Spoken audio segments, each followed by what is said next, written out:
to The Whole 8 Inches. My name is Emily Lestrange and I'm surviving on fumes.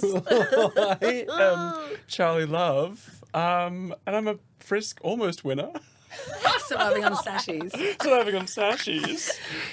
And today we have the very special guest, the most insanely amazing Miss Phally. Hello.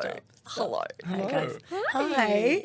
Lovely to see you on this fine morning. Yeah, welcome back. Thank you so much. Yeah. Yes. Yeah, we get to do this in real life. In person. Honour. Yeah, without all the tech difficulties from last time.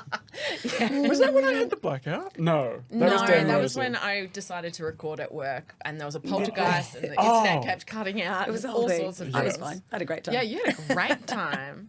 No, thanks for inviting me back. What an honour. No, so excited. How are you? I'm good. Yeah? Yeah. Yeah. That was so not believable, though. No, I'm actually The still tone of adjusting to good. being in the same physical space. I think that's what's weird. Really? It's because usually I'm like, oh yeah, just recording on the computer, sitting at home, and I'm like, oh, that's what it is. I'm like not used to having the physical people here. I'm like, I don't know where to look. So cute. Look deep into my eyes. Yeah, I've got clothes on, like That's proper it. clothes, like not Yeah, gym wear yeah. today. And that's like the highlight of my day, I think, actually. So thank you for getting me out of the house. Dressed in real clothes. I know, in I mean, actual people's clothes. to be fair, we are pole dancers, so us wearing normal clothes is very rare. Exactly. I I feel. get that. So And when you see someone from the studio out and about, and you're like, I think I know them, but I just need to You're see going their to have butt to take your cheeks. top off. That's yeah. it. Like, Yeah. just drop your pants. Do you just a have bit. a tramp stamp, like real low down? Is that what I was about? Just like across the hole, because I'm pretty sure I've seen that when I was spotting an A-shirt. oh my god. Across the hole. Across the And that has hole. set the tone for today. Actually, I was talking to my friend about Fantastic. arsehole tattoos the other day. Because you Really? have a lot of tattoos, don't you? Or is it just you have... Okay, you're an arsehole. Sorry, yes, I am. And yes, oh, no, I've got some. Okay. But like, there's a lot that I can get, but like a butthole tattoo, how does that heal? Well, can you explain, like, are we talking cusp butthole, No, I'm butthole talking adjacent, Like a or ring like hole. on the Like ringlet? the one ring to rule them all. Like, just Wow. people get like butthole tattoos, That's interesting. like around. I want to get mine bleached. It's I was on about my to say bucket that, list. same, I'm going to yeah. Vegas actually for my birthday in June, just for Ooh. shits and gigs, and to work because I'm poor, but also shits and gigs, man. And yeah, it's been on my to-do list, like just because I think it would be odd to see everything the same colour. I think it's unnatural, but I'm excited. And it's not forever, right? Right? Well, I guess don't it's know. kind of like. Bleaching your skin Skin cannot bleaching? be. Well, yeah, it is. I Right? also don't think it's good. I've been getting a lot can't be of bad. Instagram. You wouldn't bleach your lips, like on your. Oh, No. You're like, oh no, those are no, definitely would not touch those that. are ghost white. Well, I've been getting. I don't know why it's coming up my Instagram feed. And now that everyone's phones are in the Yeah, the building, algorithm the now is algorithm's fucked. just going to change. But I've been getting a lot of this is it beauty? A lot of ads for butthole bleaching. Stop. Yeah. I thought it was phasing out because I thought people were like, no, you shouldn't put bleach near an orifice. It's not going to be good for your body. Oh, 100%. But now it's coming back. Wouldn't Yeah, it but my dry it sister out? used to like bleach her own moustache, like when we were kids. So I'm Yeah. like, hey, True. she can do that. Okay, I can yeah. smear a bit on my butt. This story is not Interesting. mine. Surely. Related, but not mine. So I'm Okay, not going to sure. say whose it is. But I was talking to someone who used to strip, and she was like, one of my favorite things that a customer has ever said to me, who's like a regular, was when we were like doing a private, and then he like leant over and whispered into my ear, "I love your brown asshole." That's fantastic. Yeah, and I think So about you it must have regularly. seen a lot of like, well, bleached Yeah. ones, I guess, I- for her brown one. just to yeah, get. right. But just Maybe to- I'm just really late. I'm not doing it for a trend. It's just I saw it advertised in Vegas 1,000 years ago, and I was like, I'd like to on the bucket list. Yeah. Oh, so Okay. why not? specifically in Vegas. Yeah. Well, no, but yeah. Can we do Yeah. a follow-up episode once you get it done? Sure. Yeah, great. I think we Yeah. need an update. If this episode doesn't tank the podcast, I'm so sorry. I will come back and report and show you. Fantastic. Yeah. It has been a while since you've been on. So for our listeners and our new listeners, because we have so many new listeners. and- Congratulations, guys. Oh, thank you. Thank you. So good. Who is Miss Phally? I love that that's second after an asshole bleaching. So now we've got that conversation out of the way. Yeah. Back to me. Yeah. Oh wow, that's really put me on the spot. I've been for a really long time. Yeah. Probably upwards of 15 years, but it's a bit iffy.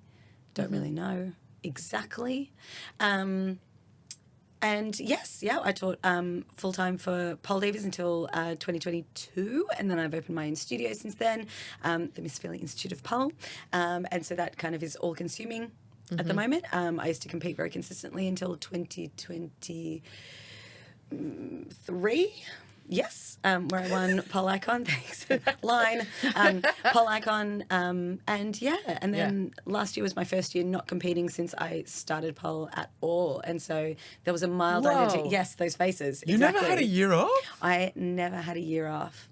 So even through lockdown, I think I did an Exogen online one. Yeah. That was Bump Punk MCs. Yeah, so I just... there's not been a year since, and I competed as a student. So before I was actually competing in like Miss Pole Victoria was my first comp. It was outside of like an in-house Pole Divas competition. It's a big step. But back then... It was the only one. Yes. I tell my students I couldn't do a handspring, like my first Miss Pole, and they were like, excuse me. I'm like, yeah, babe, shut up, okay? I have other skills.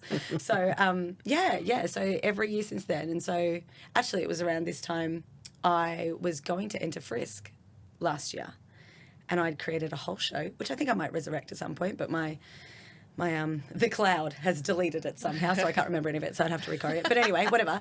But I coded this whole show, and then I was like, what am I doing? This isn't for me. I'm not going to do it, because I coached too many people in comps, and that was part of the transition out of like, the competitions I've got to compete in are now going to be very limited, because I personally don't want to coach and compete in the same division. Yeah. I've coached like Podium Goddess a couple of years ago. I was coaching some of the amateurs, and then I competed in pro. Fine, like can handle. But I just wouldn't even know where to start. I don't want to put anyone in that position. I don't want to put myself in that position. I just bleh. So because I coach so much, which I never want to give up.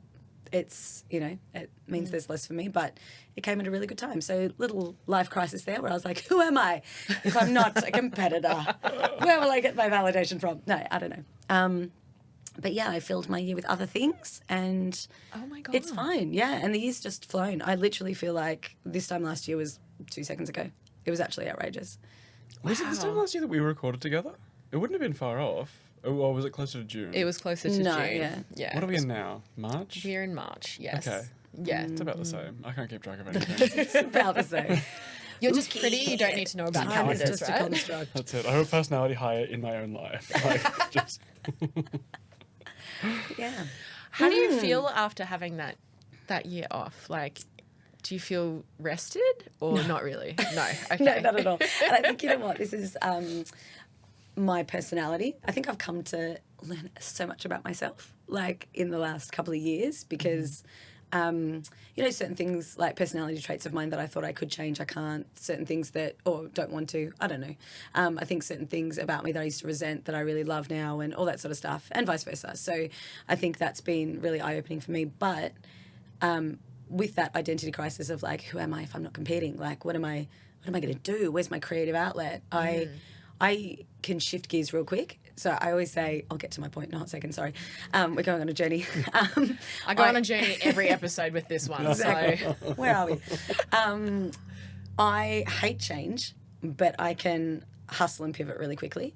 So like lockdown for us was always a really good example for me, because that really... it's the best example of how I react. Cried. 3 days later, I was like launching this whole, we're doing everything online. This is going to be great. And I was off and flying. So it usually takes me like 3 days, depending on how disastrous the change is, to pivot, and then it's fine. So I think I really thought I would have more time to, create and do other things. And maybe I'll just do more guest shows, and maybe I can just this. I didn't have time for any of that. What happened? I don't know. Like I relaunched my instructor training program, which like I've been really passionate about, but really struggled time to put, I don't know, into the week, like into my schedule, put it in the studio, find time to do it and advertise it and all that sort of stuff. But I ran that, and that was a really important thing for me that I wanted to do. Have I run it again since? No, but I would like to. But there are always so many other things that I I want to do as well. And I think at the moment I'm trying to find where like the real passion and the priorities lie. So yeah, it's been interesting. But yeah, I fill my time with so many other things, whether that's teaching at the studio or instructor training, or I also write syllabuses for other studios and I train other studios instructors as well. So I did some work for the Pole Room as well. So rewrote their syllabus and trained up their instructors at the start of this year. Wow. So that was an end of last year, start of this year project. And yeah, so it's been, there's stuff. There's stuff that I do, and it's really nice. It's like this whole, I get to diversify a lot in the pole industry, and I'm so lucky that I'm able to do that. Yeah. So when I lose one thing, let's say like competing, I find other things that I really want to do, or I haven't had time for previously, and all that sort of stuff. So as well as being a studio owner, which is just a whole lot of fun. So yeah, but 24/7 job. So yeah. A lot of everything. Yeah. Do you find I think I thrive off it. that is like, what am I trying to say? So you said you've been polling for 15-ish A million years. years. Yeah. A million years. Do you find that's a good way to maintain engagement in that? Is like having that diversity in how you're involved in the pole world? Like, So engagement with the pole world, like how to Yes. stay relevant, is that what you're saying? no, more so as in like for yourself, like maintaining that connection. What's the word that I'm after? Like motivation or like... Yeah. I think motivation or connection, like outside of Connection to the art? Yeah, just maybe. wanting to do it. Because Yeah. it's, we love it, but it's a job, right? It's still for your job. sure. So I actually get asked this a fair bit, like people that have been in the pole world for maybe, 5 years and they burn out real quick. Yeah. I think in addition to like knowing myself quite well and understanding my traits and I keep touching this a little bit, sorry with my nails. ASMR. Oh, he loves it. He's like, continue the shit. Anyway, sorry. But yeah, I think in conjunction with knowing who I am and what my tendencies are, I think I'm equal parts lucky to have found something a long time ago that I really love that I'm actually never sick of. Like I say that with like dead set. There is no time I've been really sick of doing pole or pole in general or watching pole or talking about pole, which is why on my one day off in like 1,000 years, I'm here talking about pole. But I went... which we are so thankful for. And I said to one of my instructors, I was like, I'm drawing myself boundaries because we were voice messaging this morning about, stuff and things. And I said, look, I'm drawing some boundaries. I'm not coming into the studio today. And she was like, yes, boo, don't. And that's number one, like super important to me, like having people around me that can respect my boundaries too. Because in the past I have been like overworked and burnt out because let's say I would say like I'm going on a holiday. Like I'm just going to have a holiday because, I have a partner and stuff. Probably should take a break, can do. And some of my students would say, oh, well, what am I meant to do in the meantime? And that's something that's really because it really hurt me at the time. And it's happened multiple times. I'm not saying this is a once-off that really stuck with me forever. Like I've heard that a lot in my career. And it's not out of malice that they say that. I think it's, maybe they're just not like thinking or whatever. But I also was very aware of like how maybe I projected myself as someone that didn't need a break or someone that, was like... immune to, I don't know, burnout or whatever, or no, I can just keep going all the time. Like, I've got endless energy. And like, I do have a lot of energy, but I also need the downtime and stuff too. So I think that has been helpful. But again, like I haven't taken many breaks off pole. Someone said, oh, have you ever been off pole like for an injury and, had to come back after like months? I was like, no. So yeah, I'm very lucky, like body-wise. I think I'm built like my dad. So Just say I'm built like my dad. it's true. And so I'm quite like I've got a body that like hasn't been injured that much, partly because of the pathways I like to take, because of the way I'm built, but also I don't know. Actually, I've got no idea. But yeah, so I've never had to take a break because of injury and like seriously rehab and then come back into it. So I'm so lucky with that. But yeah, diversifying in the industry, I think has made it interesting all the time. Yeah. And also, I guess, like, it comes from a place of what I call, like, the subcontractor mentality. So I've been a subcontractor for most of my life. So as in I had a job in an office with a wage where I paid taxes, like, for a few years. Yeah. And then for the rest of my life, I was invoicing, right? Yeah. So with that, the subcontractor mentality in my mind is that you make hay while the sun shines, right? But if the sun never stops shining, you like risk burnout because you're like, well, if I don't work, I'm not going to get paid. But if I say no to this now, maybe they're not going to ask me again. And so it's also a part of this like self-preservation sort of mentality of like making sure you always have an income, right? So with that, when my body gets sore or tired and I'm like, well, like I'm maxed out at hours in the day that I can physically teach. And this was more when I was working elsewhere as well, because I'm capped on, you know, my per hourly rate. So that's it. That's all I can make. I have to find ways to hustle for more. And I think that also is part of that trait of me that's like I'm a doer and I'm a fixer and I like always creating stuff. And so with that comes this like I know how to hustle. So I've always said like I've never been without a job, and there's always money to be made. So whether that's like doing gigs or it's you know, writing syllabuses for people, or it's coaching people, or it's online video judging, or it's, you know, there's something I can do that's less physical on my body. And I think it's a blessing that we're in such a new industry as well, where there is still so much to learn and so many ways to diversify as an industry that you just got to be on it and watching it. And I think I'm just lucky with what year I started in pole in Australia to kind of be on that forefront of making changes. Like I can pioneer certain things as well, and that's an amazing timing blessing. But also, I don't know, my personality just lends itself to the hustle. You know, I like working. Like I'm a workaholic, and I used to hate that about myself, but I love that about myself now. But a workaholic who does her dream job, who also has the same dream hobby, who has no boundaries, that's the problem. But babes, we're working on it. So yeah, my boundaries of like, I'm not going into the studio today, I'm putting on real human clothes, I'm wearing a necklace. Who am I? Like normally my students are like ripping me because I've got holes in my like bike shorts, and you know, I'm wearing a Bonds crop top that I got as a hand-me-down from someone else. Most of the things I wear are free hand-me-downs, fucking whatever. Not a joke. Ask anyone that like sees me at the studio, like, yeah, she's a bum. She looks homeless. Her car has masking tape holding it together. 100%. But it's okay. I love that you I'm okay just with like built this image of who you are as this high level like business individual. Like she's really succeeding, and then you just like, and the way that I can afford that is that I eat 2-minute noodles and I drive a tandem bike by myself. You know what? I will defend myself. Tandem bike by myself. It's just something. There's something sadder Me about and all my it. friends. It is so sad. Where there's space for other people and there are none. It's fucking sad. And it makes it harder for you. Oh my God, way to be so dark. Fucking hell. I will defend myself in one way. I'm not such a hot mess.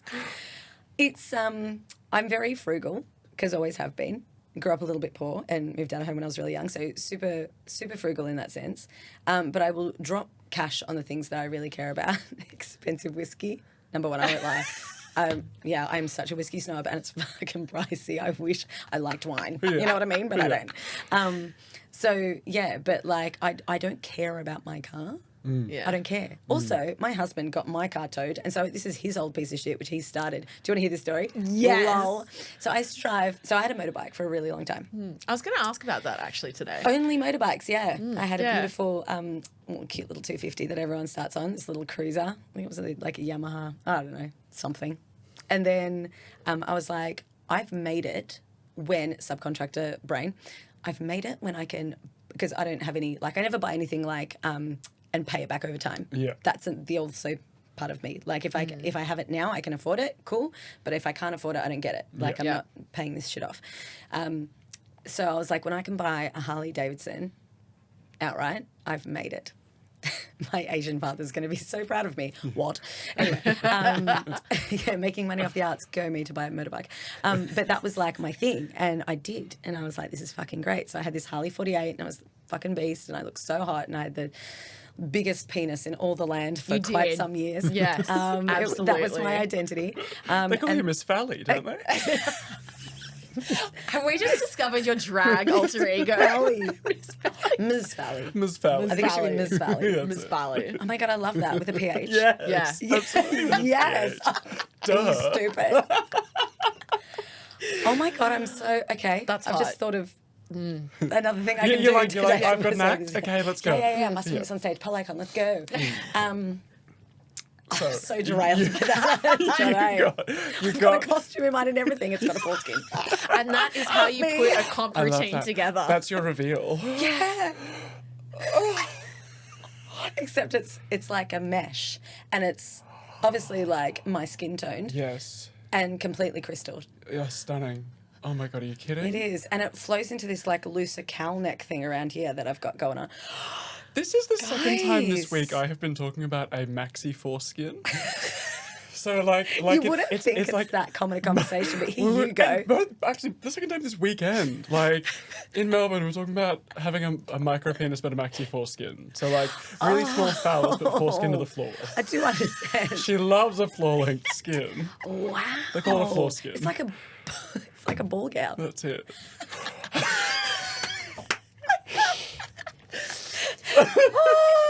Wow. I'm there. This was. That's it. Oh, Anyway, I can't. sorry, okay, Anyway, So okay. you've got your motorbike. You got your motorbike. Me and my foreskin. Throw it over my shoulder, get on the bike. Yeah, anyway, so then I was actually judging a competition up in Shepparton, and I was like, I'm not riding my bike all the way to Shep because it's a really boring drive and blah. So I rode to a rent-a-bomb and just hired a car for like the night.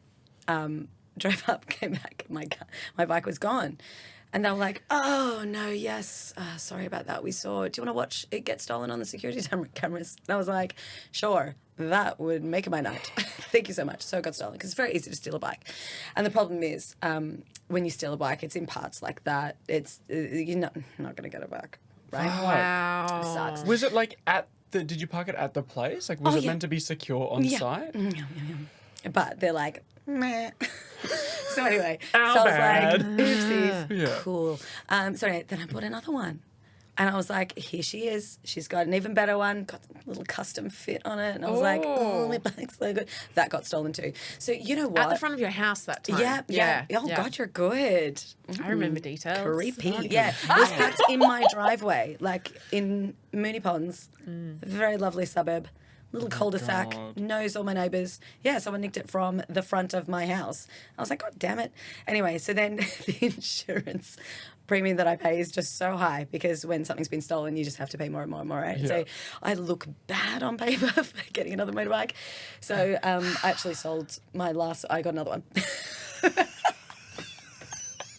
I didn't know you got a third one. Okay, wait, I'm trying to get to my story about the car. Yeah. Okay, anyway. So I had my third Harley. And I was like, wow, like I really, it really hurts me riding this and I'm so scared to do anything with it anymore. This is shit. I really love riding though. Like it's very peaceful. Anyway, and then I bought a Fiat 500. I was like, oh, buy this little cashy thing. And like my bike had, 12,000 cc's, and a Fiat 500 is meant to be 500 cc's. And it just used to make me laugh. I'm like, this is my car and this is my motorbike.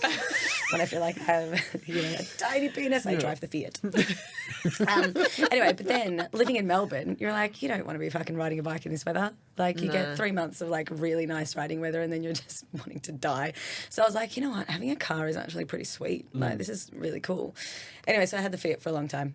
Not last year, the year before, in October, I went over to teach in Greece. And my partner at the time was like, you know what?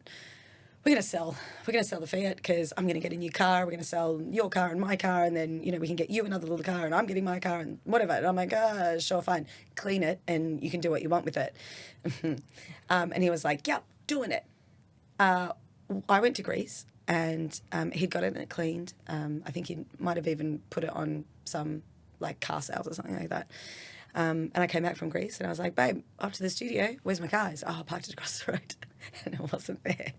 And it had been towed away, but like it got towed away like 2 days after I left for Greece. So like a month later or like 3 weeks later, he's like, just noticed that it's not there. So This car that was listed for sale. the car is now owned by the state, so we couldn't get it back. It got towed to somewhere else and we couldn't find it. And by the time they trying to like whatever, they didn't track us down, of course. We had to run around for it. They were like, oh no, the state owns that now. You waited too long.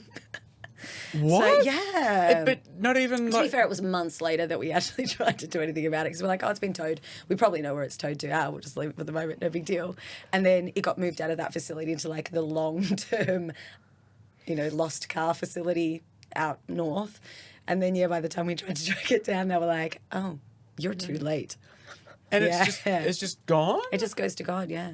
I don't know what Wow. happens to it. Where do the cars go? Where do the cars go? I don't know. Can one of our listeners They get like report to us repossessed about by it? like the state. I don't know. I'm But probably you don't paying get off our any money COVID for debt. that? I don't know. No. It's just, they're just like, they just treat it like hard rubbish. Well, here's the thing, right? If you get your car towed and it gets impounded, like there's a fee to have it stored on that lot. So if you Yes. go and get your car back, you have to Yeah. pay the fees, Yeah. right? Yeah. So if you wait long enough, it just becomes the amount that your car's worth. And then Okay. they're just like, we'll just take this. Okay, all right. I would imagine. You- I'm you learning owe us things a today. car's worth of Mate, impounding yeah, fees. you follow up on those towed cars. If you lose your car, get it back straight away. Don't snooze. I have an irrational fear of terrifying. toads. So when you said you follow up on your toad cars, I kind of had like flashbacks just then for a second. I was like, where? But you're a Queenslander now. I know. Do you see I them grew all up the time? in Queensland. I used to live out in the suburbs. And so there were cane toads everywhere. Oh my god. Whoa. Have you ever licked a cane No, toad? No, absolutely not. no, My students no, were no, talking You're meant about to lick it and get high La, off la, la, it. Isn't la, that la. like No, an that's old not the trope? cane Oh, it's toad. not true. Not the No, cane no, it is toad. the cane toad. People's Is dogs it? get addicted to them. Yeah, because their poison is Yeah. actually like a bit of a hallucinogenic sort of thing. Or, yeah. Oh, I've Yeah. got the back creepies. Well, Oh, yuck. yuck. My students Oh, were my talking about nipples are cane hard. toads I the don't know other what's wrong with you guys. Shit. It's the icon. That's It's not the yuck. toads. My students were talking about cane toads the other day, and I was like, no, like I actually have an irrational fear of cane toads. Like even if just like talking about them like freaks me out. Like, oh, so I saw a cane toad. I'm like, Oh, shut the fuck wow. up. We're doing Cruel. like That's we're doing like vicious. shoulder shrugs and a plank in warm up, and I was like, la la la la la la la la. La la la. It doesn't really look the What a same, bunch does of it? savages though. Yeah, that blah, Yeah, I know. I was don't like, know, this is no, what no. I was trying to. Don't know. Yeah. I understood you. Um. Anyway, so yeah, my car got towed. Anyway, so that's. I'm sorry. Yeah, no, that was my story. So that's the introduction to who Miss Philly is. I don't care about cars, and I have holes in my pants, but it's not because Love I it. can't afford pants. I actually think most of the classes I ever did with you were wearing the Bonds crop top. Like, Yeah, probably same ones. yeah, 10 years hand-me-downs. yeah, Was it- probably, yeah. Free shit that brands have given me. I think I still have like a pair of your shorts that you put in the free bucket. So, yeah, free stuff. Men and about clothes are not the same as do you like mean? women. Like women will share clothes. Men don't shake clothes. No, I think it's probably because men stink. Women stink, but we're men. We do. Yeah, actually, I'm like no. I think if you strap but, like, anything to your genitalia, it will stink after a that's while. it, right? Yeah. Like men stink, but also I think we just wear clothes until they are not wearable by any human. Like until they fall apart. So the idea of like oh here you can have this shirt I don't use anymore. Like giving clothes to charity and stuff. It's like no, I buy like 10 shirts and then I wear them until they are gone. Just What a threads. mentality. I thought that I had like 20 minutes ago before the whole car thing. I don't even know how I got there. What was the question? I don't remember. You were talking about injuries and stuff. Was it you? Do I remember correctly? Was it you on Blood, Sweat and Sequins who said? Who The said? documentary that haunts me. I've got an injury, but when you're competing, everyone's injured, so I can't like use that as a crutch or I can't use that as an excuse. That was me. That Mine was savage. you? Yeah. But that has stuck with me, and I don't think it's just like. I'd like to qualify my statement. See, I didn't take it as you should just compete with an injury. Good, No. 'cause that is not I what I'm took it saying. as you shouldn't walk into a competition going, oh, but I didn't get a good night's sleep last night and I had a really busy weekend. Like you walk in with excuses being like, well, my show would have been better if I didn't this, and this. As though every other person is living a perfect life. No. And so when I find myself getting in my own head a little bit, being like, oh, well, I didn't get my costume until later than I wanted it and I didn't get this many rehearsals and my flight was late, like whatever. I'm like, calm the fuck down. There are people on this stage who have children that they're caring for in their lives. And it's like, I'm sure they have a lot more shit going on. That's it. I just wanted to say that. Oh, that's nice. Yeah. I 100% meant it like that. So I'm glad you took it like that. Because, yeah, I'm not a massive advocate on, like, training unsafely. Yes. Because I'm all about longevity in the Yes. industry. Yeah, and absolutely. I think, I think people can kind of take that real loose. And, like, even some of the people I coach, they're like, oh, I hurt my neck. I'm like, did you do a warm-up like this and then get on the pole? Like, or did you do a proper warm-up? And they're like, nah. And I'm like, babe, getting old now, you can't, that doesn't, cut it. No. So I think when I first started competing, I was such a baby compared to the people I was competing against. I felt like such a baby. I guess everyone does when they first start. But I looked up to all these people and I was like, wow, like I'm so green. And so I think I was just like a bit of a sponge. So I just would observe a lot of stuff. And like, I really like psychology and human behavior. Like I love that shit. Like, so I think being backstage in a really intense environment where you really see people's personalities come out, you can spot overcompensating a mile away. You can spot this like self-flagellatory, like, I don't know, like behaviors that are designed to protect them because, you know, just in case they don't do well and all that sort of stuff. Like I find it really fascinating what people will say and tell themselves and tell other people and the way they interact with other people in these high stress situations. Because, yeah, keeping your shit in a pile is really hard. It's so hard. And I think, yeah, the pity party is really easy to throw as well. Which I also think is valid. Like, it's nice to dwell in your own pity sometimes as well, because you do deserve to give yourself, like, cut yourself some slack and give yourself some grace to, you know, feel like shit or, you know, be in a mood. And that's absolutely fine as well. Like, we're not perfect. But it was one of those realities where, you know, I think I started to hear some people be like, oh, you know, like I've got, you know, this shoulder bursitis thing and, you know, I'm still competing or whatever. And I'd be like, babe, like everyone is. Like everyone's like, this is what we do. Yeah. So if you've gotten to like a national level competition or you've been competing like consistently or whatever, the caliber of people I was competing against, it was kind of...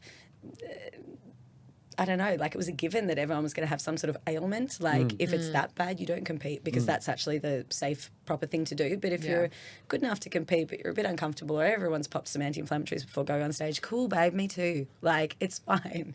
Like it is, it is what it is. So yeah, you've summarised it so much better than I just did. So yeah, whatever you said, beautiful sentiment, very inspiring. What I just said still sound a bit cunty, but whatever. But look, can I? Absolutely. Okay. I think we had a dip in analytics for one of our episodes, and I was like, I think it's because I called you a cunt in the first 3 sentences. Me to M. Because they were like, oh, I'm Emily Lestrange, and then just looked at me, and I was like, cunt, you gotta have a fun fact. And I only do that because I was like, oh, I wanted to call you, what was it? I was like, I want to call you bitch, but I don't want it to sound too gendered. So then I call you fam sometimes. And you're like, oh, I think I prefer cunt. It's a term of endearment. Absolutely. It's also such an Aussie thing. It is an Aussie thing. I love that. I actually think our dip in analytics was due to the fact that we did no promo for that episode whatsoever. fair. So let's be real on that. Let's blame that, not the language. No. It's fine. Because I'm pretty sure we also have an episode that's like softly, cuntly, deeply. So Oh. yeah. Okay. Wow, the Savage Garden references are Oh, just... there's like, lots. Yeah. Oh, I love. Yeah. I was, Anyway. shall we get on to the questions that we actually have? We're prepared? actually, we're actually covering a lot of the stuff that we're going to talk to you about today, which is great. But one of the other things that we wanted to chat to you about, now that you're a studio owner, business owner, and a brand, you now have instructors under you. You've hired instructors. It's not just you running it. So how do you go about looking, like, what are you looking for instructors that are going to uphold your brand and the level that you want in terms of your studio?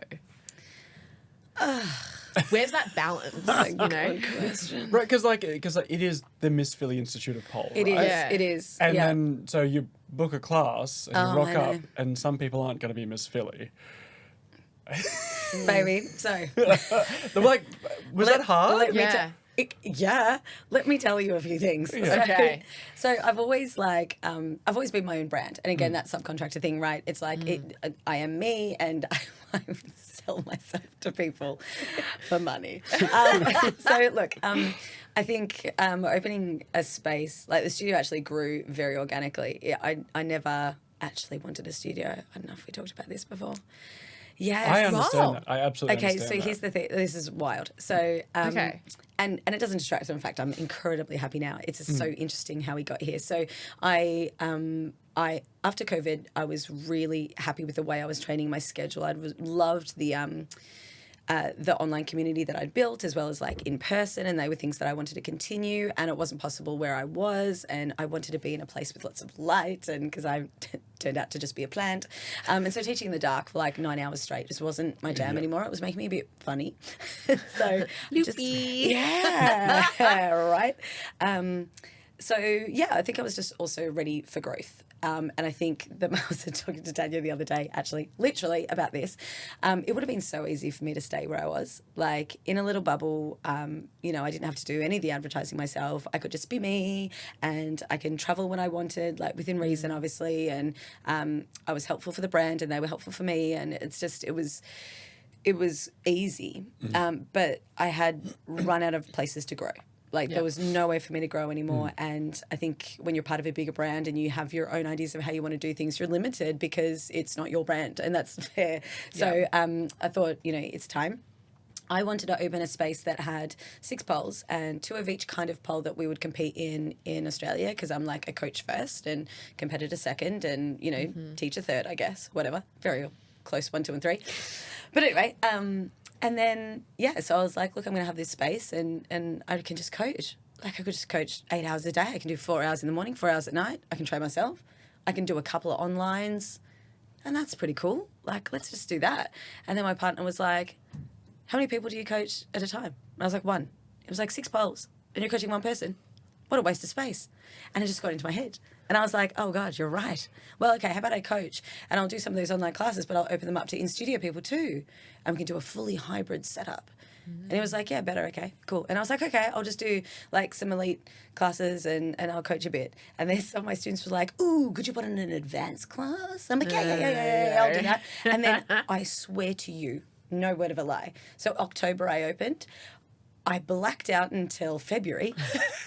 And by February, it's good whiskey. I wish it was. I literally, I've never been so stressed in my life, but I could not tell you what got me from that I have a hamstring cramp. I've hired someone else to teach with me. I now run a fully like hybrid like setup. I do online privates, in-studio privates, and I have a syllabus written and a Facebook student group.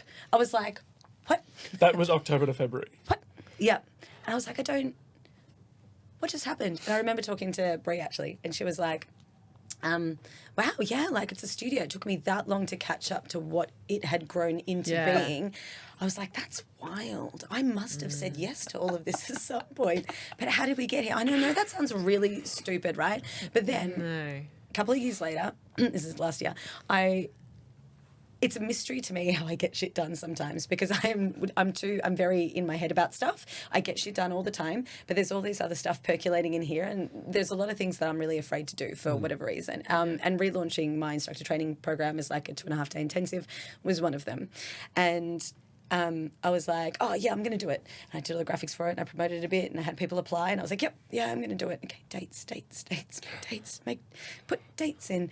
Why can't I decide on any dates? And because I'm by myself, I'm actually a really good collaborator, so loves a chat, as you can see.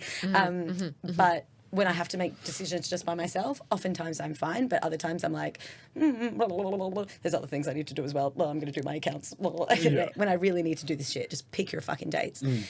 And I had this out-of-body experience where one of my students, Nikki up in Queensland. I know Nikki. Queen's of Pole. She's so great. She's my fave. Oh, I judged her at floor play. I judged her at floor play. She's so great. I think that's the best I've ever seen her perform. Thank you. That was one of my favourite shows we've ever done together. It was so good. Wasn't it? Sandcat Diaries, fucking hilarious. Choreographed from start to finish, but like it. Oh, I'm going to say thank you. It was but that was such a. We work so well collaboratively. Like I love working with her so much, and she has so much skill, and I fucking love it. She's a dream. I love her. So good. Anyway, so she messaged and was like, so what are the dates? I need to block in thing. I want to do it. No, and I saw myself go, it's going to be June 5th, 6th, 7th, enter. And I was like, this is how I get you done. How about that? I just made a decision. But it was like completely while my brain was up here, being like, oh my God, what if you do this? And people hate it. And I don't know if you should do this yet. No, blah, blah, blah. My hands were like, we're doing this now. You're astral projecting while you're still conscious. I don't even know what that means. But like, dude, like, I was ejaculating on something. Like, I don't know. I think that's what you said. Is it kind of like when you're a bit drunk and you're like, don't mention that the person's got cross eyes, and you're like, why are your eyes crossed like that? No, do you ever do something like that? No, like actually, I don't get drunk. That sounds horrible. Really? Okay. No. You like to drink, but don't get drunk. Yeah, I like to drink, but I don't get wasted. I have like one night a year where I'm like, and it's. Yeah, but like, do you ever do that? Okay, or like when you're like in that like a nervous state or something, you're like, don't comment on this thing, don't say this thing, don't do this thing, and then, or sometimes even just laying on the couch, like, don't open the Oreos. Oh no! Yeah, like that kind of thing. I mean, like, it just happened. Yeah, I could not tell you, but it was the first time I've seen myself do it, and I was like, wow, that's how it happens. Can't tell you how or why, or like how bad the situation needs to be, or like what stars need to align for that to happen. But I was like, maybe that's how the studio happened. I don't know. Like you were so paralyzed by fear of decision that you dissociated to make a decision. Maybe. But I love dissociated Philly. She gets shit done too. So, wow, take the wheel, man, whatever. But yeah, it was really odd. But like, I'm really proud of the community that I've like grown and I've got there. And it's just, this is back to the studio. So it happened. Yes. And now, yeah, it's great. And I think it's evolved enough where like I feel like I've come to terms with the fact that I can't compete with like big pole franchises. But that's also not what I want to compete with. And that was a conversation I had with someone who owns a studio up in Sydney as well. I was like, are you trying to compete with them? Why are you so sad about that? Don't be ridiculous. And I was like, ooh, listen to your own advice. That was really, really good. Yeah. I'm a boutique studio. So that means, you know, like lots of attention in classes, always small class sizes, good vibes. It's just, that's what it's like. And it's not going to be for everyone, and that's okay. It's just more, I don't know, I think I put a lot of, I'm an overachiever. So I think I put a lot of pressure on myself to hit these, like, I guess you could call them like business milestones that I was comparing like Pole Deep's mini ponds. Which is how many poles? Oh no, like as in they've been there for 15 years. Oh, yeah. like, And I was like, you've been here 15 months and why aren't you fucking blah, blah, blah, Yeah. blah. Yeah. Like it was weird, but I couldn't even tell you what these like tangible goals I was trying to hit were. I was setting myself up for things that I didn't even knew what I wanted, but all I knew is like right now I wasn't doing enough. Yeah. And I think that's a really toxic place to be, and you know, afraid of letting people down and all this sort of stuff. And so yeah, it was really tough in that first little bit. And yeah, opening a brand that has your name on it is a fantastic thing. I don't think there are many people that have done it either like that. So like Kylie J obviously has opened her own studio 1,000 years ago with that, like that. Yeah. But I don't know, I was like, well, I am the brand and this is what I want to do. And I think I opened like that because I never intended it on it being anything else. Yeah. And you know what? I would love to like drop the Miss Phally from the name. I think colloquially I like that people call it the Institute or the Institute. But at the same time, like, yeah, you know, the chick that, you know, helped build my website or whatever, or my accountants were like, no, I think it's better for business that you keep your name in it. Like, you know, that's your operating business name and it's your, you know, it's what people know you as and it's what you bring people in the door there. But then I do run into massive problems where, you know, people only want me. And so that means, well, how do I have a holiday?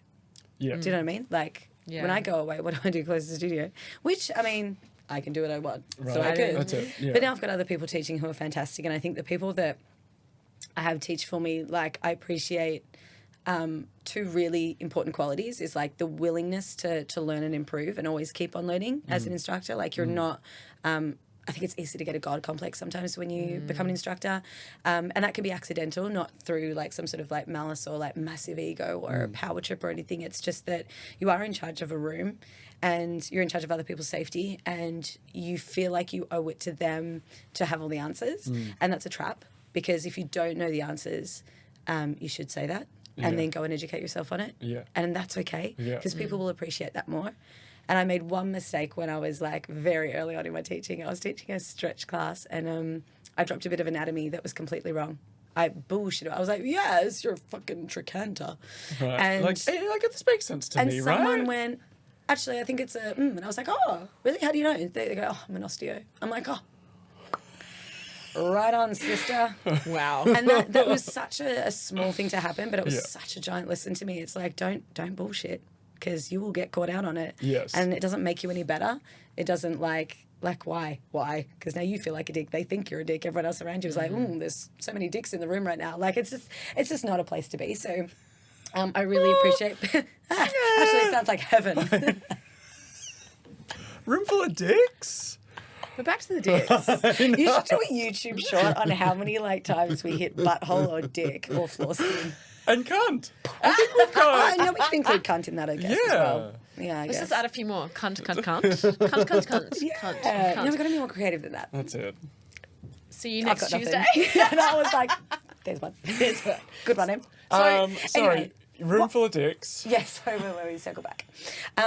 So yeah, like the qualities I like in instructors, Yes. right? The willingness to learn and constantly improve themselves. Yes. I think that's really good because you also end up being a role model for the people in the room. So if you're students, they want to have the best, I don't know, like, especially for the newbies, I want them to be exposed to like the best of the pole world, like how, you know, all the like toxic competitiveness isn't the way to go. Yeah. Like you can be competitive. That's so fine. Yeah. So fine. We do competitions for a reason. Yeah. Like, and to perform, but also just because if you want to compete and be better than what you were before or whatever, great. It's a great motivator. But you're also there to be friends with people. Like Yes. you're meant to like form these bonds. And like I was telling someone the other day, like I really miss competing because I miss seeing my friends, you know, like it's really cool. Like there's a whole generation that I competed with that's like an alum. Like it's just Yeah. really cool. And yeah, like I do miss that. But is what it is. So setting like that example for people as they come through the pole world, I think is so important. And the willingness to learn, because for me, like to be a good instructor, you've got to be able to observe things and understand how people learn and read body language. And those things are actually part of my instructing course as well. Like how people learn, all the different ways that people can learn and how it's on you to find a way to explain it so they can absorb the information. And you keep trying until you find that thing. And it could be, like, it's not just a guessing game, it could be a conversation with them as well. But reading people is so important. And yeah, we have such, you know, humans are so diverse and that doesn't change when just because we're in a niche sport. Like it's fantastic. So yeah, I think that's really important too, like having good communication and things like that too, wanting to be able to bond with the people, like actually really like the people that you're hanging out with. Because someone said to me that like it's really lonely.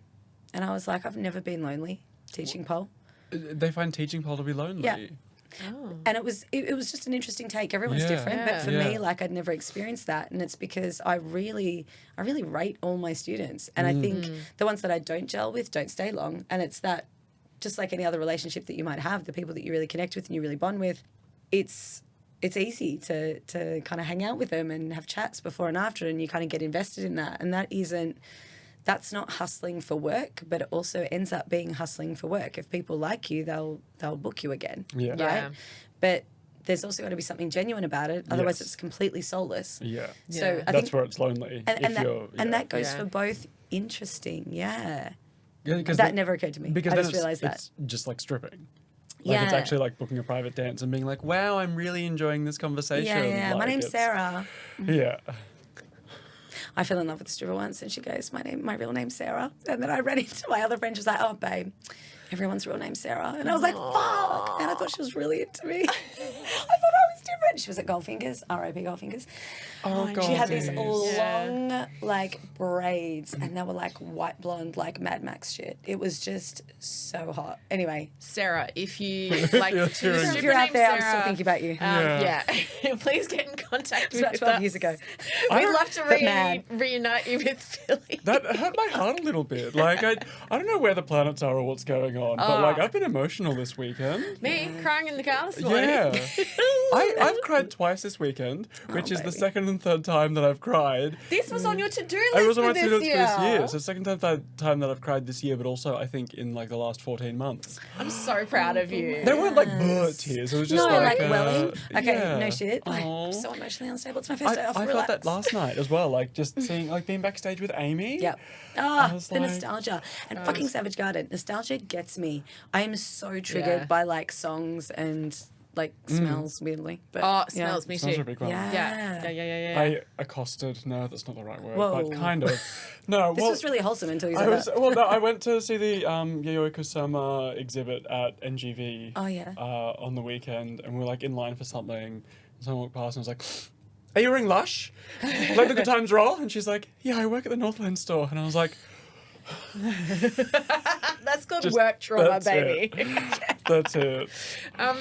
Philly, thank you so much for joining us again. Oh, thanks. So good to have I you. feel like I could talk for 1,000 hours. I was like, I feel like I was halfway through a sentence. Yeah, isn't there more? What are you doing this year? Are we wrapping it there? Yeah, we're wrapping. We're wrapping. Are we wrapping, really? We're wrapping. Hang on, do you have Yeah. more that you want to share? Well, I just want to say I really like everyone that works for my team, and like I'm really happy. Like I want everyone to think I definitely got like, that. super unstable. How did we But get no, off that topic? I don't know. I was saying what I liked in instructors. And then we got to stripping again. Oh, my name's Sarah. It being lonely. Because it being lonely. Yeah, sorry. No, you gotta love what you do. Do you want to talk on that point? No, I'm good. I'm done. The moment's passed. Because I was like, we thinking could just about keep talking to Sarah. make it 2 episodes. We could, but I also have to move my car. Oh, you have to move your car. I got the best park. And then- I used to work just around the corner. Did Did that you- muggle job that I had I for got 2 the seconds. best park It's at not it the anymore. fucking impounding lot. What is this information against me? What is up? Rude. What is up? What is happening with Philly this year? What is what's, up with What's Philly? something What you is can up, tell Philly? us? Yeah, can you give us a little bit of goss and then tell us where everyone can find you? Like, what are you doing this year? What am I Yeah, doing? Yeah, what are you doing this Yeah, year? what's coming up for what's coming up for Philly? Announce something right now. Oh, I'm gonna get in so much trouble. Well, then don't say that. No, say it, and then we can edit it out later. lame. No, Say it, say no, it. say it, and we can edit it out later. if you want. Well, I will most definitely be at the Enmore Theatre this year.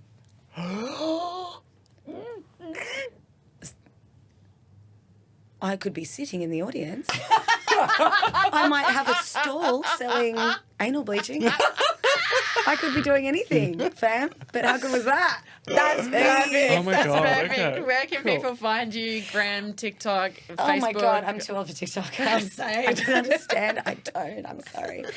So on Instagram, the Miss Phally Institute of Pole. We have a studio boutique space with all kinds of poles for everybody, every human. Everyone's allowed to come. We do fully hybrid classes as well. It's the only studio in Australia to do that, which is really exciting. So state of the art technology, lol. And we are in Nidri, so at 5551 Level 1 Killer Road. Come find me. Ooh, Yay. but in like a nice way, not a creepy stalker way. No, Yeah. I'll take them too. Okay. Unless it's Sarah. Sarah, come find me. Sarah, come back. Nidri. It's You like have to- Essendon. It's a small suburb, but you'll find You'll me. be covering that tattoo on your ring finger, just like, oh my god, Sarah! It says Sarah. My name is Emily Lestrange. I am Charlie Love. And I'm Philly. This is the whole 8 inches. Like and subscribe to us wherever you get your podcasts from. We are also on the gram. We are also on TikTok, but we don't do anything on TikTok. I'm just I'm picturing Sarah still with the braids, but because they're like clip-ins in my mind, or like they're like woven They in. were not no, clip-ins. but they're It was but her like real like hair. woven in, but then they're like just still growing out. So she's been growing it for 12 years. So she just has like floor-length hair, but it's just all ratty up the top with these 100-year-old braids. Do that to my Sarah. Because she's been Next thinking about you week. ever since. I'm thinking about my foreskin joke. Bye.